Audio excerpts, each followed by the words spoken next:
apaisé. Pourquoi? Parce qu'alhamdoulilah, il a son programme religieux, il a son programme culturel, il a son programme dans le domaine de la vie, son boulot et ainsi de suite. Il a son programme sportif, tout est bien structuré. Il a son programme même vis-à-vis des non-musulmans, dans la manière de discuter, dans la manière de parler de certains sujets, d'aider, même dans le voisinage. Même dans le voisinage, le prophète sallallahu alayhi wa sallam, le hadith est connu. Vous vous rappelez qu'est-ce qu'il avait comme voisin? C'était quoi comme obédience religieuse? Vous pouvez répondre, même s'il y a une caméra, vous pouvez répondre. Ah, parce qu'il y en a qui croient au commissariat, mourir comme ça, il ne bouge pas depuis une heure. Parlez s'il vous plaît. Il était de quelle obédience religieuse? Il était juif. Et il y avait aussi des chrétiens. Et il y avait des polythéistes. Et il y avait des déchets qui étaient déposés devant sa porte chaque fois. Vous connaissez la blague, hein? Le jour où il n'a pas trouvé de déchets, le prophète il n'a pas dit ah, Mzian, c'est tout, il a crevé les morts. Alhamdoulilah, ya Rabbi, tu me l'as enlevé. Qu'est-ce qu'il a fait, sallallahu alayhi wa sallam? Il a été toqué. Qu'est-ce qui se passe? Je suis malade. Ça, c'est un vrai musulman. Nous, aujourd'hui, si jamais on a une petite vieille française qui habite le palier d'à côté et qu'elle toque, monsieur, vous pouvez, ou bien trouver un jeune, tu peux descendre ma poubelle. Dans sa tête, déjà, je descends de ta poubelle, je descends de ta tête, moi, dans la poubelle. Toi, je vais te prendre, je vais te mettre dans la poubelle. Il y a des jeunes qui me le disent, wallah, parce que j'habite dans une cité, et des fois, je passe comme ça, vite en schlei, tu vois, il y a toujours des petits groupes de jeunes comme ça, et des fois, tu as des petites vieilles, les pauvres, s'il vous plaît, je pouvais, parce que c'est loin les poubelles chez nous, s'il vous plaît, vous pouvez les poser, t'entends le jeune, il y a des gens qui parlent en dialecte, il fait drari, harab, harab, c'est-à-dire, là, laisse-la, tmout. Je leur dis des fois, les frères, je prends la poubelle. Qu'est-ce qu'ils me disent? Regardez, subhanallah, l'incompréhension de la religion. Alors ils me parlent en arabe comme ça, elle ne comprend pas, tu sais, en dialecte. C'est une non-musulmane là, frère, qu'est-ce que tu es en train de faire là? C'est par là qu'a passé la da'wah du prophète sallallahu alayhi wa sallam. Il y a un compagnon du prophète sallallahu alayhi wa sallam, al-Bajali radiallahu anhu, il disait, wallah, il n'y avait pas une personne que je détestais au plus. Il n'y avait pas une personne que je détestais plus que n'importe quel autre. Il disait, je détestais Mohammed sallallahu alayhi wa sallam. Comme ça il dit, radiallahu anhu, avant qu'il entre dans l'islam. Et il dit, mais à chaque fois qu'il passait devant moi, le prophète sallallahu alayhi wa sallam, qu'est-ce qu'il faisait? Il souriait. Ça tue une personne. Spécialement quand tu as affaire des fois à un raciste, par exemple. Ça arrive. Toi, des fois, ça peut arriver dans ton HLM ou bien dans ton appart, dans l'étage, un raciste qui passe toujours la tête baissée, et toi, tu es toujours... Même s'il va dire t'es un tapé ou quoi que ce soit, reste. Subhanallah, il dit jusqu'au jour où le cœur s'est ouvert. Et qu'est-ce qu'il a juré? Il a fait une allégeance, une bay'a très drôle avec le prophète sallallahu alayhi wa sallam. Donc il a shahid, il a dit ashhadu an la ilaha illallah wa ashhadu anna Muhammadan Rasulullah sallallahu alayhi wa sallam. Et puis lui a dit wallahi, je donne ma parole de faire ce qu'on appelle un nush, ça veut dire de conseiller, d'être sincère vis-à-vis de tout musulman, de toute personne. Chaque musulman que je verrai, wallah, je serai sincère avec lui. Ça, c'était le message et la manière dont le prophète sallallahu alayhi wa sallam montrait comment est-ce que devait être un citoyen musulman. Avec spécialement des fois les plus durs qui étaient parmi les Qurayshites. Vous savez les Qurayshites comment ils sont? C'est ce qu'on appelle les Arabes, les Bédouins. Et nous les Arabes qui sont ici, hein, les Européens ils savent ça. Hein. Alors, on a le sang qui démarre, vous savez, une voiture normale, tu fais d'abord la première, puis la deuxième, puis troisième. Mais chez les Arabes c'est première, puis... Et ils ne demanderaient pas mieux d'aller en cinquième ou en troisième. Toi, tu dis, mon frère, toi, tu es la voiture, passe d'abord en deuxième. Tu vas laisser une bonne, c'est une 3 litres 2, vas-y, pars, ils montent direct en troisième. C'est la même chose dans le comportement. Si jamais il doit discuter, ça va monter direct en troisième. Et puis on veut, subhanallah, montrer une certaine, entre guillemets, citoyenneté musulmane à l'autre. Ici encore, alhamdoulilah, il faut être honnête. Quand j'ai vu un peu votre petit village, là, c'est pour ça que je m'excuse du mot, j'ai dit village. Mais quand j'ai visité des endroits en France, peut-être certains parmi vous n'ont pas visité toute la France. Certains sont peut-être jamais sortis d'ici. Il y a des endroits, c'est la guerre. Wallah, quand je dis la guerre, des fois certains pensent que c'est exagéré. Il y a des quartiers où l'islam, wallah, est sali, au sens propre du terme. Que ce soit chez nous en Belgique ou chez vous des fois en France. Alors que, subhanallah, on a un message à passer. Et vous connaissez la phrase habituelle que la plupart des convertis ont dit, si j'avais dû connaître l'islam par les musulmans, des pseudos, il te dit, je ne serais pas rentré dans l'islam. À cause des fois de certaines exactions qui sont commises. Donc c'est pour cela que, subhanallah, le prophète, sallallahu alayhi wa sallam, Omar, je reviens à Omar, avant qu'il soit musulman. Vous savez ce qu'il faisait? Il savait que les musulmans commençaient donc à se faire torturer. Rappelez-vous de la famille, la première famille martyre, Soumayya, radiallahu anha. Yasir, avec leur fils, le compagnon très connu, Ammar ibn Yasir, donc, hein, Yasir radiallahu anhu, le premier martyr. Eh bien, subhanallah, Omar ibn Khattab, donc quand, à un certain moment, radiallahu anhu, avant qu'il soit musulman, à un certain moment, il va y avoir un embargo sur les musulmans. Vous savez ce qu'il faisait? Il sortait dans les petites rues de la Mecque. Et c'est petit, la Mecque, hein, c'était pas une grande ville, il faut imaginer dans l'histoire. Et qu'est-ce qu'il attendait? Il cherchait après les musulmans qui voulaient harab, faire l'immigration pour aller à Médine. Et dès qu'il en attrapait un, fais où tu vas? Tu vas à Médine, viens ici. Il le ramenait. Un jour, subhanallah, les gens se plaignent, c'est tout à fait normal. Il y a même un texte qui parle et qui dit qu'il disait, certains arabes disaient, ou musulmans même plutôt disaient, qu'il avait une mule avec lui, il avait sa monture. Il disait que la monture devienne musulmane, et lui, impossible. Comme pour dire, un mec, t'es tellement dur. Et certains, wallahi, ils se fâchaient même, et allaient même en parler au prophète, sallallahu alayhi wa sallam. Que faisait le prophète, sallallahu alayhi wa sallam? Il invoquait tout le temps pour que Omar, radiallahu anhu, devienne musulman. Tout le temps. Est-ce qu'on le fait, nous, vis-à-vis des non-musulmans? Est-ce que dans notre prière, lorsqu'on est dans le soujoud, on dit « Ya Rabbi, guide mon voisin » ou ceci ou cela? On est, comme me disait un frère tout à l'heure, Jazakallah, un des responsables, il me dit « On est devenus des individualistes. » C'est grave. Même quand on fait la dua, c'est toujours « Ya Rabbi », je m'excuse, hein, je ne vais pas rentrer dans vos cœurs, mais certains, ils vont me comprendre. Ça nous arrive tous. C'est toujours « Ya Rabbi, hdini » et mes factures, mes problèmes, et que je trouve un billet, Inch'Allah, pas cher pour le bled, et que spécialement en juin, eh bien pour les examens, le bac, vous avez remarqué, ça veut dire des musulmans de saison.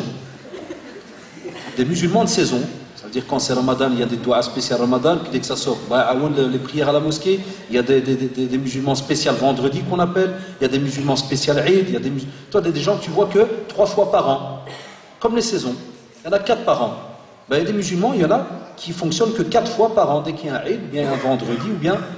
Et avec cela, on veut, machallah, quoi? Le paradis. Tu dis, tu veux le paradis? Ouais, le paradis. Et excuse-moi, de quel paradis tu parles? Parce que le paradis que moi je connais en religion, c'est un paradis où normalement tu dois serrer la ceinture, tu dois travailler, tu dois boulotter, tu n'as pas le choix. Tu dois répondre à certaines demandes. Il y a une attente venant d'Allah subhanahu wa ta'ala. Eh bien, le prophète sallallahu alayhi wa sallam va continuer à invoquer Allah subhanahu wa ta'ala jusqu'à ce que Omar va entrer dans l'islam. Et pendant toute la période mécoise, il va travailler les cœurs pour arriver à la période médinoise où là c'est la pratique. Ça c'est important, Yeshad. Et c'est pour cela que le verset que je vous ai dit tout à l'heure, quand j'ai rigolé en vous disant que certains, je l'ai lu, n'ont peut-être pas capté, entre guillemets, parce qu'il n'y a peut-être pas la langue arabe, eh bien cette âme, le top, qui fait de vous, Allah, il y a un musulman qui est serein et qui vit à l'aise, cette nefs al-mutma'inna qu'on appelle l'âme apaisée.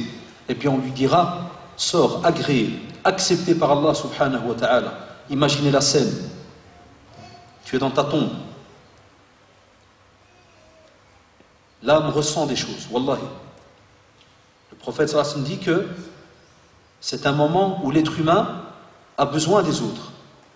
Mais c'est trop tard. Il ne peut plus parler, mais le hadith dit qu'il entend encore les pas des gens qui sont autour de lui. Et lui, il est sous terre. Et imaginez-vous la scène. On ne peut pas se l'imaginer en vérité. Certains anciens, ils le faisaient. Vous savez ce qu'ils faisaient? Certains anciens salaf salih, qui creusaient près de leur maison. Ils creusaient des trous, Allah. Et des fois, le soir, la nuit tard, ils se levaient et ils retiraient la planche, ils se couchaient et remettaient par exemple du bois. Et ils essayaient de faire ce qu'on appelle une imitation de mort. Pourquoi? Pour réveiller leur cœur. Parce que c'est vrai que ça panique. Tu imagines, toi maintenant, tu vas ici dans la montagne, tu creuses un trou, puis tu rentres dedans et tu mets une planche. Le type, il tient combien de temps? Le premier petit cri là d'oiseau bizarre ou d'animal bizarre, il harabe. Ici, Allah fait, tu es mort, c'est fini. Donc tu ne sais pas partir quelque part. C'est pour ce jour-là, Wallah, que vous êtes en train de vous préparer là maintenant en tant que musulman. C'est pour ça que vous vous êtes appelé musulman, car vous avez donné votre parole. Et on te dit, tu entends les pas des gens. Tu ne peux même pas appeler ni ta mère, ni ton père, ni qui que ce soit. Personne ne peut t'aider. Yawma la yanfa'u malun wala banoun. Ni tes enfants, ni ton argent, rien, personne, wallahi, ne pourra t'aider. Ce même verset pour le jour du jugement dernier. Et à ce moment-là, l'âme, c'est là que tu vas voir qu'est-ce que tu as fait sur terre. Quelle est cette pratique que tu avais sur terre? Qu'est-ce que tu as préparé sur terre? Et alors l'âme va se préparer à devoir sortir du corps. L'ange de la mort vient, d'un linceul. Soit c'est un beau linceul parfumé, soit Allah fait, C'est un linceul catastrophique, parce qu'il y aura deux styles d'âme. Soit tu as une âme, mashallah, celle qu'on vient de citer. C'est elle qu'on dit Irji'i ila rabbiki radiyatan. Ça veut dire que voilà, elle est acceptée, mashallah, elle sort comme, on dit en français des fois, comme du beurre. Vous voyez, quand on dit c'est passé comme du beurre, ça veut dire quoi? Si tu prends une aiguille, tu la mets dans du plantain, quand tu la ressors, comment elle sort? Direct. Mais si tu prends un hameçon et tu entoures, tu mets de la laine autour et tu tires l'hameçon, qu'est-ce qui se passe? Tu arraches. C'est pour ça qu'Allah subhanahu wa ta'ala met de nouveau, ya shabab, il faut revenir au Coran, il faut revenir à la langue arabe. De nouveau, comment tu peux le vivre? وَالنَّازِعَاتِ غَرْقًا وَالنَّاشِطَاتِ نَشْطًا. Qu'est-ce que vous avez remarqué comme mot? Quel est le mot qui est connu? Il y a un mot maintenant qui est connu chez tout le monde, même si on ne connaît pas la langue arabe, en dialecte il est connu. C'est lequel? Ouais, dites Nashta, Nashat. Les mariages, les fêtes. Pour ça, on dit, j'ai été hier à une tafsira, il y avait Nashat. Ça vient de là. C'est dans le Coran. Ça veut dire que c'est une âme, subhanallah, elle va sortir, mais d'une manière apaisée, incroyable. C'est comme si tu as pris un clou, ou même un hameçon, tu le mets dans du beurre, tu le sors, il déchire rien du tout. Elle sort aisément. Pourquoi? Parce qu'elle a bien travaillé sur terre. Mais celle qui est gharqa, les savants ils ont dit c'est parce qu'elle sait qu'elle n'a rien foutu sur terre, et qu'est-ce qu'elle fait, subhanallah? Elle commence à aller dans les endroits les plus profonds du corps. C'est comme si elle se cache. C'est comme avec la souris qui rentre dans un trou, tu veux l'attraper. Qu'est-ce que tu crois que la souris elle fait? Elle s'amène devant le trou, elle te fait ça, je suis là, vas-y, tire. Jamais de la vie. Elle va loin, et au plus tu rentres le bâton, au plus elle va loin. C'est comme ça l'âme elle frappe. Parce que Wallah, elle sait ce qu'elle a fait sur terre. Elle n'a rien préparé. Aucun programme, rien. C'est ceux qui ont fonctionné sur terre avec aucune question, aucune réponse. Et c'est même, pour Wallah, certains qui ont pratiqué l'islam par héritage. Ceux qui, des fois, par exemple, il est là, il parle, je m'excuse, moi c'est mon système, ceux qui ne me connaissent pas, je ferai des fois des gestes où je dirais des mots un peu bizarres, mais je crois qu'on se comprendra, vous verrez. Même si ça peut paraître des fois un peu bizarre, vous allez dire, oh, qu'est-ce qu'il fait, mais on se comprend, yarhamoukillah. Des fois, tu as des personnes qui viennent, Allahu Akbar, c'est bien, ça ou là.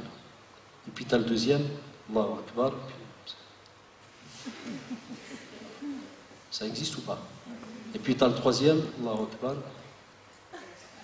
Des fois même, Wallah, on en a déjà vu, parce que des fois, on a une caméra chez nous, et on est obligé, alhamdoulilah, les côté homme, on est obligé de voir, parce qu'on a des fois des voleurs à la mosquée, c'est normal. Il y a des sans-papiers, qu'Allah les guide, et qu'Allah les aide, ils n'ont rien, qu'est-ce qu'ils font? Il y a des gens donc, qui rentrent à la mosquée, ils vont tout devant pour prier, et ils sont tellement naïfs, ils croient pas que c'est la mosquée. Des fois, souvent, les convertis me font la remarque, monsieur, on m'a volé mon sac. On ne peut pas voler dans une mosquée. Qu'est-ce que je vais lui répondre? Oui, cher frère, mais ça c'est dans les livres. Tu as raison, c'est le livre que tu as lu, qui ne dit pas voler. Mais la pratique, on va t'expliquer juste après la... Et voilà, tu es là tout gêné avec des dents qui brillent, là tu ne sais même pas quoi lui dire. Et bien, subhanallah, des fois, quand on met la caméra pour voir, parce qu'il y a des fois des gens qui nous disent, voilà, excusez-nous, on vient de me prendre ma veste, ben, on appelle la police, donc on passe la bande. Et des fois, qu'Allah nous pardonne, c'est pas de l'espionnage, wallahi, mais des fois on voit des frères qui lui prient, puis il fait une boulette même, puis tu le vois, il la colle ici, ou bien dans le... Wallahi, Dieu en est témoin, ça c'est la troisième catégorie. Et la quatrième, c'est pire, c'est Allahu Akbar, il ne sait même pas ce qu'il doit dire. Et il y en a. Pourquoi? Parce que son père, il vient de le menacer. Par exemple, son père lui fait, t'as football tout à l'heure? Il fait, ouais. Va à la mosquée. Enlève pas. Il va à la mosquée. Allez, comment il faut supplier. Allez, s'il te plaît. Non, si tu ne vas pas, il n'y a pas de foot. C'est le type qui vient alors, comme pour dire, tu veux que je vais faire...